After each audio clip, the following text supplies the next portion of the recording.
भारतीय जनता पक्षाचे प्रदेशाध्यक्ष रवींद्र चव्हाण यांचा सिंधुदुर्ग जिल्हा दौरा हा वाढत्या गतीनं विस्तारत असणाऱ्या भाजपासाठी प्रेरणादायी ठरणार आहे। मुळातच कार्यकर्त्यांचे नेतृत्व अशी ओळख असणारे रवींद्र चव्हाण आज प्रदेशाध्यक्षपदी विराजमान असल्यानं ग्राउंड रियालिटी आणि पक्षाची धोरण यात असलेला समन्वय हा संघटनेला बळ देणार आहे।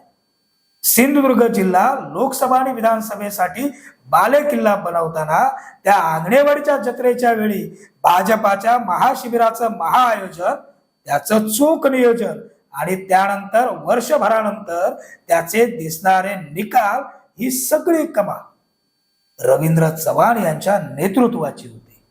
आजच्या घडीला सिंधुदुर्ग जिल्ह्यात एकीकडे प्रभाकर सावंत, भाई सावंत, रणजित देसाई, विशाल परब, मनीष दळवी यांच्यासारखे नेते नेतृत्व संघटन जोडत असताना प्रदेशाध्यक्ष रवींद्र चव्हाण यांचा हा दौरा लोकसभा नियोजनासारखाच भाजपाचा झेंडा निर्विवादपणे फडकवणारा ठरेल असं राजकीय विश्लेषक सांगतायत।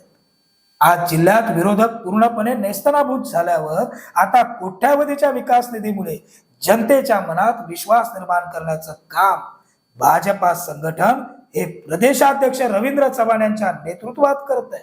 हे अधोरेखित करावं लागेल।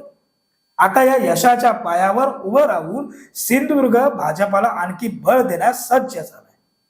प्रदेशाध्यक्ष रवींद्र चव्हाण, पालकमंत्री नितेश राणे आणि खासदार नारायण राणे यांच्या त्रिकुटाच्या नेतृत्वाखाली सिंधुदुर्ग जिल्हा पुन्हा एकदा भगवा रंगात न्हावून निघेल असा कार्यकर्त्यांमध्ये विश्वास आहे।